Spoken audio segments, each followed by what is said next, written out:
Let's meet tonight's party panel. Oh, it's a good one for a Thursday night. We've got attorney and Republican strategist Alexandra Wilkes. We've got Democrat strategist and former Biden campaign surrogate.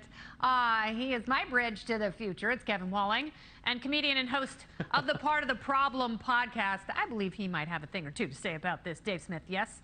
So, Alexandra, I will start with you. There are a lot of legal questions here. Merrick Garland oftentimes seems surprised that he is, in fact, the Attorney General, and he acts as though he has to get permission from someone to say anything when really it's up to him. Why so much stonewalling and silence? It was a very short briefing, and he took no questions. Look, I think that this public display has shown complete weakness on the part of the DOJ in this matter, and it has really led to a lot of confusion out there.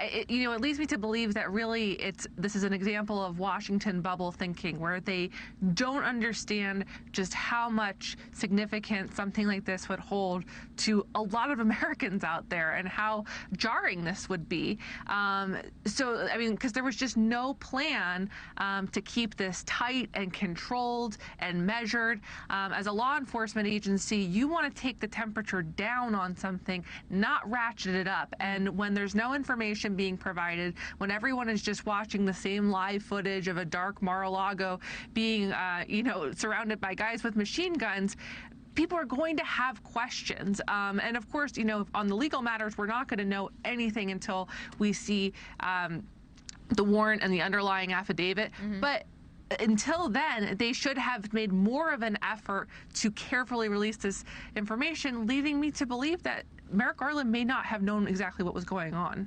How could that be? He's the Attorney General. This is a former president. This isn't Roger Stone, Kevin.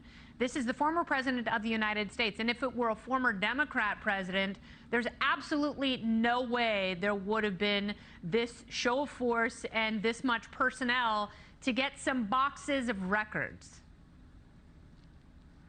Well, Kennedy, listen, the Attorney General said pretty publicly today in response to what we saw on Monday from Mar-a-Lago, reinforcing the independence of the judiciary, laying out the fact that he was the sign-off as the Attorney General for this search of Mar-a-Lago. It was not, the Gestapo moving in. It was a number of agents moving in at 10 a.m. in plain clothes, searching the compound and being directed to where this information was. And, you have said this week, and I have said that let's release the warrant. Let's get that information out there. That's what he said today that he intended to do. And absolutely. The list I want to see all the everything, underlying documentation, but it starts with the warrant, certainly, which hopefully we'll see tomorrow. Yes, by 3 p.m. The AG has said that. That's the hope. So, Dave, we're getting wrapped up in particulars and losing sight of what's really problematic here.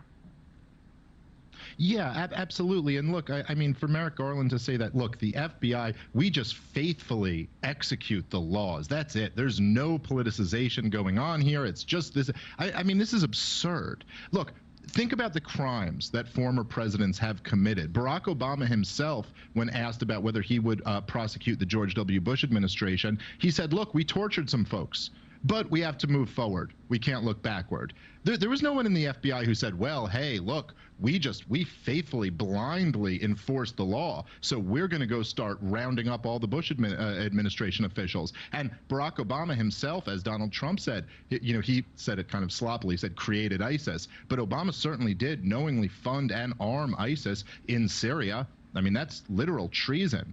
But the FBI didn't say, hey, we just have to enforce the laws. So are you telling me that there's some crime here that Donald Trump committed that is so much more egregious than the crimes of previous presidents? Or is it possible that this same FBI, who, as Andrew McCabe said in his 60 Minutes interview, the Department of Justice was determined to bring down Donald Trump. They thought about invoking the 25th Amendment, and then they settled on sicking a special prosecutor on him. I mean, I think most Americans know what's going on here, except the very, very brainwashed progressives who think Donald Trump was some unique evil on this country. The idea that the FBI is not politicized, they have been politicized from day one. They were used in World War I to spy on anti-war activists who Woodrow Wilson later arrested and charged with crimes. They were used to spy on civil rights leaders. This is nothing new. Aside from what modern Republican voters like to think, like they just became politicized during the Trump administration, this is the entire history of the FBI. They should never be given the benefit of the doubt. They should be abolished. They're an embarrassment. No, you know what for a they're given? They're not given the benefit of the doubt. They're given more power and a clandestine way to operate, right, so they can abuse that power with very, very little accountability. As the surveillance state has been somewhat checked, the power of the FBI has only grown, and they have had so many missteps. And this doesn't do anything to heal the reputational damage that they have taken on with those missteps. And I hope at some point and the only thing that's going to do it is a complete audit and a comeuppance. And as someone said last night on the show, getting rid of, it was Tom McClintock, getting rid of all senior leadership. And we should do that across the board with many areas of federal law enforcement. But we have to start with the FBI. All right, the question on everyone's mind: is there a rat in Trump's inner circle? Newsweek reporting Mar-a-Lago. The raid was based on classified information from an inside source. A federal law enforcement source tells Fox that probable cause for the warrant likely came from a Secret Service agent. I said it today on Outnumbered. But former White House Chief of Staff Mick Mulvaney says a tipster could be closer to Trump than we think.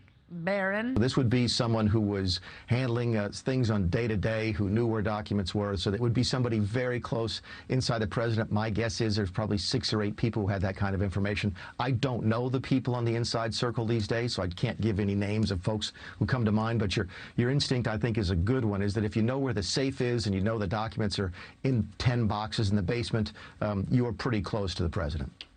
Is there a leaker on the loose? Who could it be? So that's what I said, because the Secret Service let the FBI in. The FBI didn't have to have a battalion of armed agents when the Secret Service is keeping that residence safe. Obviously, the Secret Service, they are sworn officers. They swear to uphold the Constitution. They're not going to let Donald Trump run around with plans to overtake the United States with the help of Russia. So who could it possibly be, Alexandra? I mean, it's this type of speculation that I think is creating the confusion out there that's so angering to so many Americans, particularly after the litany of scandals that we have seen not really play out or fizzle out, thinking about like the Russia investigation, for example. I think that there's a real feeling on the part of a lot of Americans that the former president is just kind of constantly under attack, that he is constantly under siege from people, whether it was people who, worked in the bureaucratic, parts of the government trying to subvert his agenda, or even the Justice Department that was looking into his campaign. There's, I think, a legitimate feeling on the part of many of Americans out there that he has been under attack. And I think that then when you look at measures like the Inflation Reduction Act, which just hired 87,000 new IRS agents, many Americans are feeling completely unnerved, thinking about, well, if the federal government can go after a former president in this way, and with such confusion and just such disarray, what does this mean for me, who doesn't have access to the best lawyers in the world, who doesn't, have access to the best compliance? That's what I've been saying. I mean, all along, and I'm going to talk to Darrell Ison just a little bit about that, about the weaponization, not only of the Department of Justice and the FBI, but the IRS. And we know that they have bullets. We know that they have guns. We know what they're coming after. They're coming after the beginnings of your wealth. They want to take that away from you. That is a government taking. Taxation is theft. So, Dave, who do you think it could have been?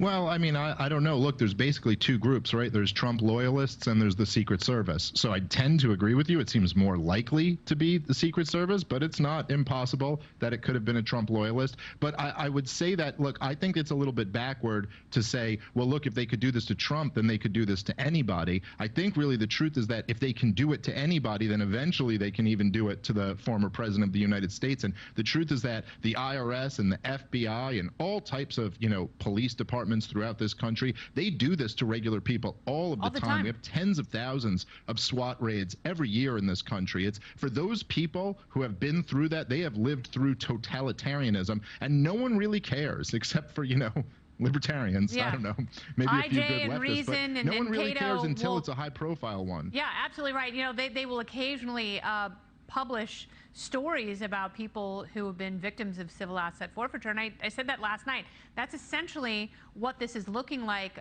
But also, if you're sort of reading between the lines here, Kevin, I wouldn't want to go back to the White House if I were Melania. I may call somebody and be like, it's in my closet. Go look in there. She didn't want to go to the White House the first time. I watched you on Outnumbered this morning, Kennedy, and I think you said that you thought it was Barron. I actually think it's Tiffany Trump. We haven't heard from Tiffany in a long time. She's a lawyer now. She knows what those kind of documents look like. My money's on Tiffany down in Mar-a-Lago tipping somebody off. The plot thickens. I'm still going with Barron and Melania. And maybe working in concert together for very, very different reasons. Exactly. Kennel, go nowhere. It's game night. We're playing.